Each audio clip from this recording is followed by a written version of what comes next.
Merci d'être à l'écoute des Radio Mali. Il est 13h à Douninkoro, région de Ségou. C'est l'heure de votre journal de la mi-journée.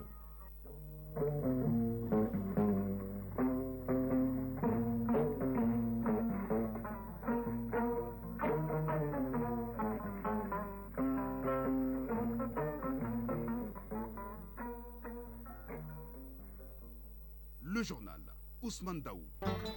Mesdames et messieurs, bonjour à la une de ce 13h. Aujourd'hui, 11 novembre, les légitimités traditionnelles sont célébrées avec le Burkina Faso et le Niger. Le thème de cette année est rôle et responsabilité des autorités et légitimités traditionnelles dans la préservation et l'éducation aux valeurs socio-culturelles. Akaï, l'étendard de la région Garde, est désormais porté par le lieutenant-colonel Mahamadou Tchemanyari. En devenant le tout premier commandant garde de la région, il s'est engagé à défendre le Mali contre ses agresseurs. Le réseau des femmes africaines ministres et parlementaires engagées pour une justice climatique basée sur une économie verte, elles ont remis une feuille de route aux ministres en partance au sommet de la COP 29 consacrée au changement climatique. Justement, parlons environnement, la COP 29 s'est ouverte ce matin en Azerbaïdjan. Plus de 40 000 personnes participent à cette COP pour parler de comment protéger la planète. Pendant ce temps, à Riyad, en Arabie Saoudite, l'Organisation pour la coopération islamique autour de la table depuis ce matin pour une solution commune contre l'agression israélienne contre la Palestine et le Liban. Le sport sera l'affaire de Fotigi Tunkara. Ce lundi marque la rentrée des classes pour les Aigles du Mali en vue de la 5e et 6e journée des éliminatoires de la Coupe d'Afrique des Nations Maroc 2025. Et puis, après la défense, la diplomatie et la sécurité, la Confédération AES est en mode taekwondo avec le tournoi de Bamako. Rendez-vous avec le sport, c'est en fin de journal et tout sur avec Fotigi Tunkara. Voilà pour le sommaire. Dans un instant, les détails. Lundi 11 novembre 2024. Mesdames et messieurs, bonjour. Merci d'avoir choisi Radio Mali pour vous informer. Bienvenue. Je le disais dans les titres, célébration de la journée nationale des légitimités traditionnelles ce 11 novembre au Centre international de conférence de Bamako. L'événement, qui a sa 3e édition, est célébré autour du thème cette année rôle et responsabilité des autorités et légitimité traditionnelle dans la préservation et l'éducation aux valeurs socioculturelles. Le Burkina Faso et le Niger sont les pays invités d'honneur. La cérémonie était présidée par le ministre de la Réconciliation, de la Paix et de la Cohésion sociale, le général de corps d'armée Ismaël Ouagé, dont je vous propose un extrait de son intervention recueilli par Soumaïla Berti. Cette édition 2024 de la Journée nationale de la légitimité traditionnelle est une occasion précieuse pour célébrer le rôle fondamental de ces institutions dans la préservation et la transmission de nos valeurs culturelles. Permettez-moi d'exprimer ma reconnaissance aux invités d'honneur, notamment le représentant de Sa Majesté, le Moro Naba Baogo du Burkina Faso, et le président de l'Association des chefs traditionnels de la République du Niger, qui incarnent dans leurs pays respectifs les mêmes valeurs et responsabilités que celles honorées aujourd'hui. Nos légitimités traditionnelles occupent une place cruciale dans notre société malienne. Elles jouent un rôle de premier plan dans la réconciliation nationale, la régulation sociale et la résolution des conflits, contribuant ainsi à instaurer la paix, le dialogue et la cohésion sociale. Ces autorités traditionnelles, gardiennes des pratiques et savoirs culturels, sont les vecteurs d'une transmission précieuse des valeurs qui fondent notre identité. Le thème de cette édition, rôle et responsabilité des autorités et légitimités traditionnelles dans la préservation et l'éducation aux valeurs socioculturelles, reflète la vision du président de la transition, son Excellence le général d'armée Assimi Goïta, qui a fait du 11 novembre la Journée nationale des légitimités traditionnelles, instituée par décret en 2022. Cette célébration marque notre attachement aux valeurs que ces légitimités incarnent et à leur rôle essentiel dans la transmission des éléments constitutifs de notre identité culturelle. À l'instant, le général de corps d'armée Ismaël Ouagé, le ministre de la Réconciliation, de la Paix et de la Cohésion sociale, c'était à l'ouverture de la journée nationale dédiée aux légitimités traditionnelles. Le reportage complet de cette ouverture avec Soumaïla Berti dans notre édition de 19h30. Mais on va rester avec les légitimités traditionnelles puisque notre dossier de ce 13h est consacré à ces légitimités et direction le Kinedougou Sikazo où ces légitimités traditionnelles jouent un rôle très important, notamment les chefs de village et des quartiers qui assurent une fierté depuis leur reconnaissance par les autorités À Sikasso, les chefs de village et des quartiers multiplient les rencontres pour que la cohésion sociale et la puisse régner dans tout le Kénédougou, eux-mêmes souvent au-delà, bien avant la période coloniale. Le dossier est signé Moustapha Doumbia. La région de Sikasso, comme d'autres localités du pays, accorde une grande importance au système d'administration impliquant les chefferies traditionnelles. Ces chefs traditionnels œuvrent depuis des siècles pour l'apaisement de leur communauté, la promotion de la paix et du vivre ensemble. Pour le cas de Sikasso, l'exercice de la chefferie traditionnelle renvoie à des années 1800. Abdoulaye Traoré, porte-parole du vestibule. Chaque société est organisée il y a très longtemps. Chez nous ici, cette chefferie a commencé par la royauté. Les colonisateurs ont trouvé qu'il y avait une chefferie qui existait ici, c'était la royauté. Maintenant, après la prise de la ville, il y a eu beaucoup de changements.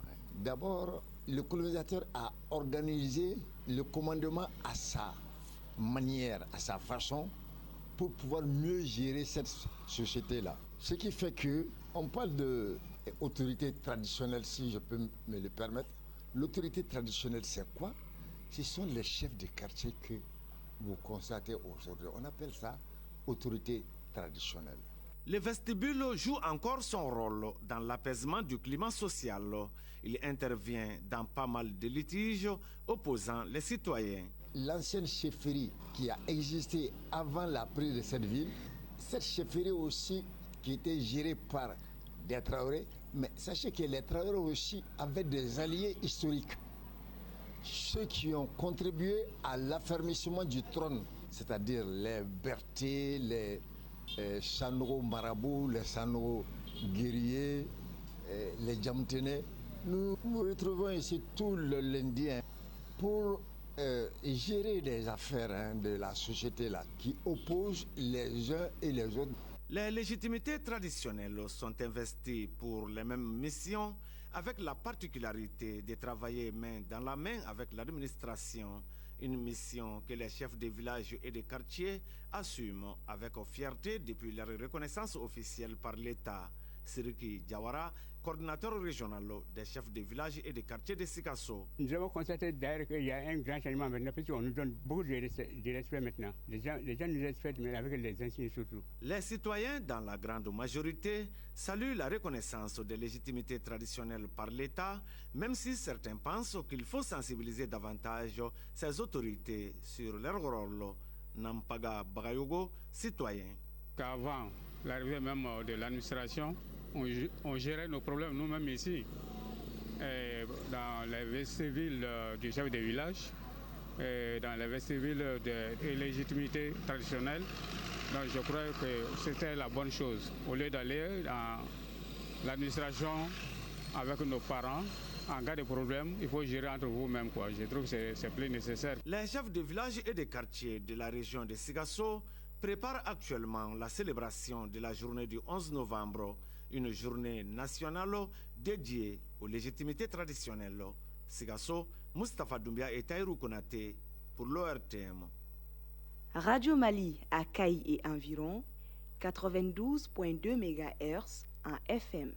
Et à 13h, passé de 8 minutes, nous prenons la direction de la cité des Rails où le nouveau commandant de la région garde numéro 1 a reçu l'étendard de commandement de la région. Cette remise d'étendard envoie le lieutenant-colonel Mahamadou Tchimanyara à l'exercice de ses fonctions citées au camp des gardes d'Ikaï à Djalaya. Reportage Kabadjara. L'étendard de la région garde numéro 1 de forme rectangulaire constituée de 3 bandes verticales représentant les couleurs nationales vert, jaune, rouge. Il vient d'être remis ce vendredi au lieutenant-colonel Mahamadou Tchema Niaré, le tout premier commandant de la région garde numéro 1 par le colonel Abdraman Keïta, inspecteur en chef de la garde nationale du Mali. Commandant de la région garde numéro 1, je vous demande d'honorer l'étendard en faisant preuve de leadership et de courage. Vous devez être un exemple pour vos hommes à travers votre engagement sans faille. Une garde nationale plus combattante, professionnelle et bien heureuse. Dans les combats contre les ennemis du Mali, vous devez travailler à consolider la collaboration avec les autres forces de défense et de sécurité ainsi que les populations civiles. Lieutenant-colonel Mahamadou Tchema Niaré, commandant de la région garde numéro 1 à Kaï. L'étendard, c'est l'honneur et la loyauté, surtout l'engagement, mais aussi en tant que commandant de région, je mesure l'importance de cette mission et qui est de garantir la sécurité et la paix dans la région de Kaï. C'est un serment de défendre notre territoire, de maintenir l'ordre et d'apporter des contributions à la stabilité du pays. Le gouverneur de région, général de brigade Moussa Soumaré, a félicité et encouragé le tout premier commandant de la région garde numéro 1, Kaï Kabadjara Lassana Sissoko, pour l'ORTM. De la cité des Rails, nous posons notre valise dans la gare des Ifogas à Kidal, où la station régionale de l'ORTM a inauguré un édifice dans sa cour. Il s'agit du centre d'accueil et d'hébergement Tchemogo Sagara. La cérémonie d'inauguration a été présidée par le gouverneur de la région de Kidal. Envoyé spécial à Kidal, Bemba Sibi et Sidiki Balo. Par la coupure du ruban, le gouverneur de la région de Kidal inaugure officiellement le centre d'accueil et d'hébergement de ORTM Kidal. Le centre Tchemogo Sagara, du nom du premier directeur de la station, met fin au casse-tête de l'hébergement à Kidal pour les agents de l'ORTM et autres cadres de l'administration en mission dans la région. Sidi El-Meidi Ag Al-Baka, directeur de la station ORTM de Kidal. Tchemogo Sagara, c'est le travailleur au vrai sens du mot. Toujours disponible, mais surtout à l'écoute. Permettez-moi de remercier le ministre de la Communication, de l'économie numérique et de la modernisation de l'administration, du directeur général de l'ORTM pour avoir accepté de rendre hommage à cet homme. En tout, nous avons injecté 4 400 000 francs là-dedans. Ce centre offre 2 chambres communes de 3 places chacune, un salon et une cuisine. Il dispose aussi d'une chambre VIP en 2 pièces. L'ensemble offre toutes les commodités. Les visiteurs peuvent se détendre également sous la tente Keltamachek installée dans la cour. Boukari Diallo, directeur de cabinet du gouverneur de Kidal. Merci bien, monsieur le directeur régional de l'ORTM, pour avoir pensé à ce digne fils du Mali qui s'est beaucoup sacrifié pour ce pays. Aussi, vous remercier encore une fois de plus pour tout ce que vous faites au niveau de la région de Kidal, dans le cadre de la communication et dans le cadre du soutien quotidien à l'endroit des autorités administratives régionales, à l'endroit des autorités militaires, à l'endroit aussi des autorités politiques. En plus du centre, la station a acquis de nombreux équipements, notamment 2 consoles de 32 et 16 pistes. La cérémonie a été mise à contribution pour remettre des attestations de reconnaissance au commandant de la région militaire numéro 7, à l'ONG Tekel et à des agents de la station régionale de Kidal. Une visite du centre Tchemogo Sagara et des postes de sécurité par le gouverneur et sa délégation a mis fin à la cérémonie. Kidal, Bemba Sibi et Sidiki Balo pour l'ORTM. Après ce point de l'actualité dans la drague des Ifogas à Kidal et retour à Bamako sur les berges du fleuve Niger où le réseau des femmes africaines, ministres et parlementaires du Mali et les associations de femmes veulent plus de justice climatique et orientée vers une économie plus verte. Elles ont élaboré une déclaration qui a été remise au ministre de l'Environnement, de l'Assainissement et du Développement durable avant son départ à Bakou en Azerbaïdjan pour la COP 29 qui s'est ouverte ce matin sur le changement climatique. Abibatou Ditkoyan Diakité nous en parle. Le temps change, les phénomènes climatiques se multiplient, le monde change et devient incontrôlable par ses habitants, la planète se réchauffe. Avec la conviction que si rien n'est fait, le dérèglement climatique ne s'arrêtera jamais, les femmes ministres et parlementaires du Mali réaffirment leur engagement dans la lutte contre le changement climatique. Maïga Sinadamba, présidente du réseau des femmes africaines, ministres et parlementaires du Mali. Le débat qui nous réunit est d'une exceptionnelle densité puisqu'il touche à la vie de tous les habitants de la Terre. Dr Badje Ima, représentant résident de NDI. Chacun d'entre nous, ici et ailleurs, doit repenser son rapport à la nature. En attendant, les menaces sont de plus en plus présentes. Commandant Mamadou Bakayogo, chef de division à la direction régionale des eaux et forêts du district de Bamako. Ces phénomènes dont nous vivons aujourd'hui, depuis le sommet de Rio 92, qu'on a appelé le sommet planétaire, ces phénomènes ont été signalés. Mais les hommes n'ont pas tenu compte des enseignements qu'on a reçus lors de ce sommet. Responsable ou pas, ce qui est sûr, c'est que l'année 2024 a été une année très chaude et très humide.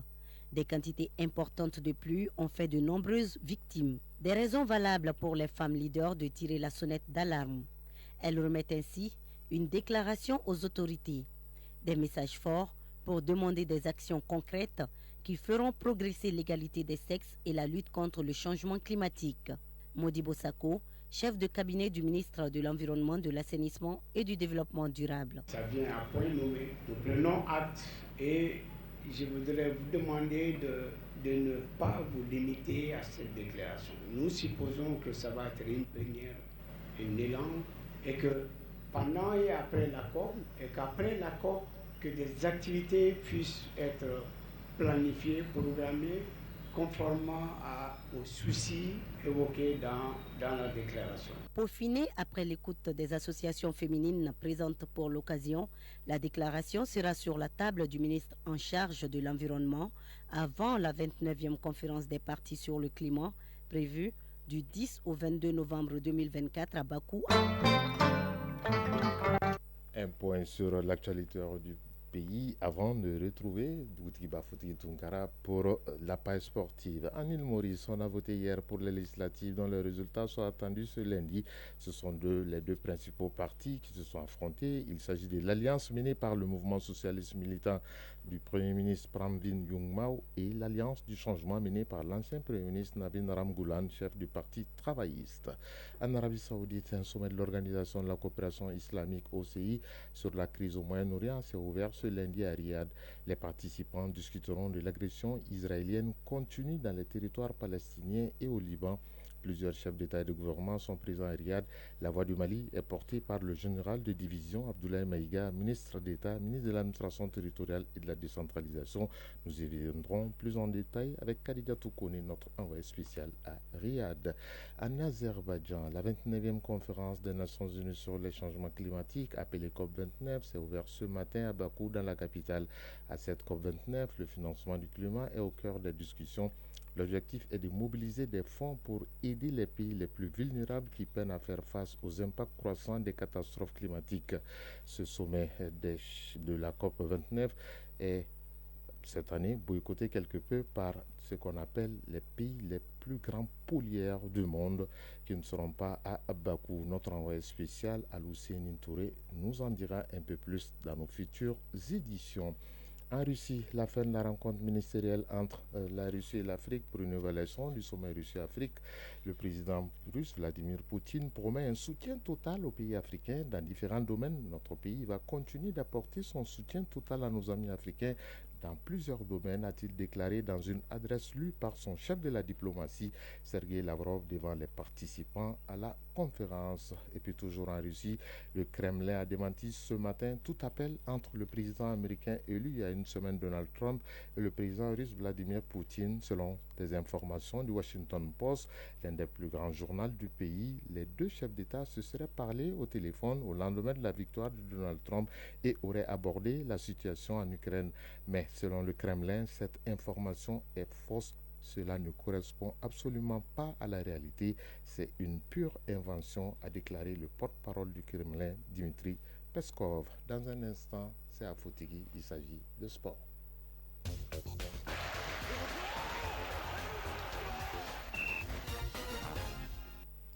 Il est là à 13h passé 17 minutes pour nous parler de toute l'actualité sportive de ce lundi. Il s'agit de Foutigui Tunkara, celui que j'appelle affectueusement Doutiba Foutigui. Bonjour et bienvenue.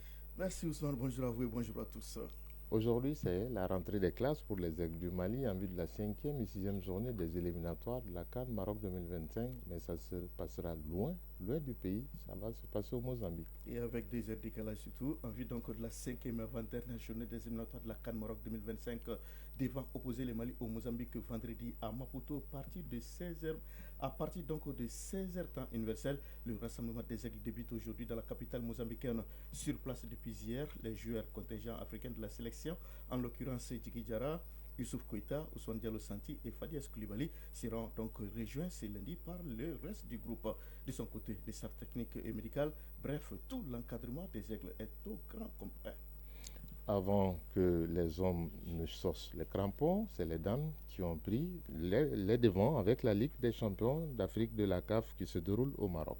Oui, avec en fait la première journée du groupe ADER pris fait hier, avec notamment 2 matchs du groupe B et de Quince du Nigeria a battu Commercial Bank d'Éthiopie 3-0. Mamelodi Sundowns d'Afrique du Sud a perdu contre FC Mazar d'Égypte 1-0. Dans le groupe A samedi, l'AS-FAR de Rabat a étrié Aigle de la Midna du Sénégal 3-0. Le TP Mazembe de la RDC a gagné contre University Western Cap d'Afrique du Sud 2-0. Les programmes de la 10e journée prévoient mardi University Western Cap d'Afrique du Sud, Aigle de la Midna du Sénégal à 14h et à 17h, AS-FAR Rabat du Maroc, TP Mazembe de la RDC. Puis mercredi, il y aura Mamelodi Sundowns d'Afrique du Sud, Commercial Bank d'Égypte à 14h et d'Éthiopie à 14h et à 17h et de Quince du Nigeria, FC Mazar d'Égypte.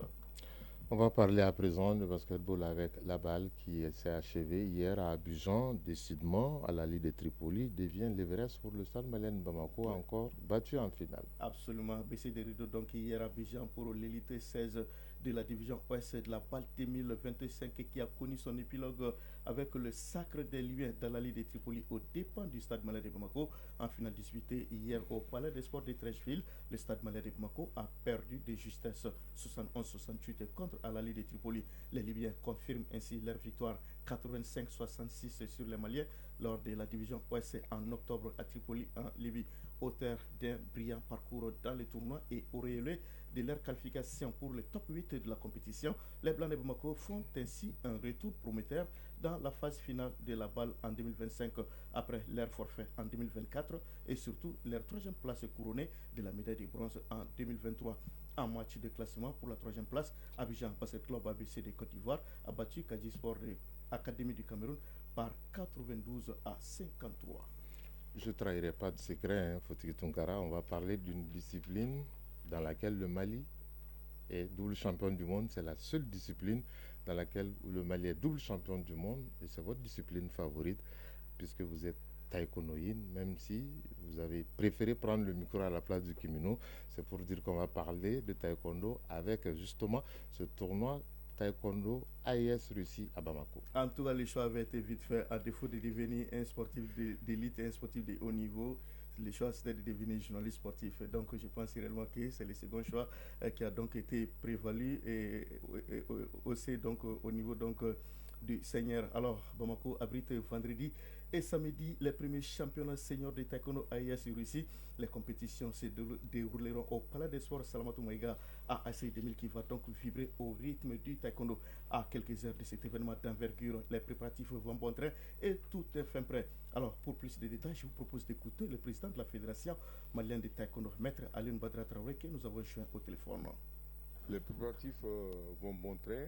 Une commission d'organisation a été mise en place qui travaille depuis déjà pratiquement 45 jours avec une cadence de réunion de 2 fois pratiquement par semaine. Tous les aspects sont scrutés à la loupe de la facilitation de la venue des délégations, à leur hébergement, à leur transport, à leur sécurité, au programme de déroulement des activités. Le 15, la cérémonie d'ouverture. La journée du 16, proprement dit, sera consacrée à la compétition. Le tout se terminera par un dîner de gala avec les partenaires, les personnes invitées. Donc tout cela est bien calé et organisé. Chacun, en ce qui le concerne, a pris à bras le corps ce travail-là. Et je profite de l'occasion pour remercier non seulement les membres du bureau fédéral, mais aussi l'ensemble des pratiquants de taekwondo. Notre partenaire également Baromètre, le comité olympique, le ministère des Sports qui s'est vraiment impliqué.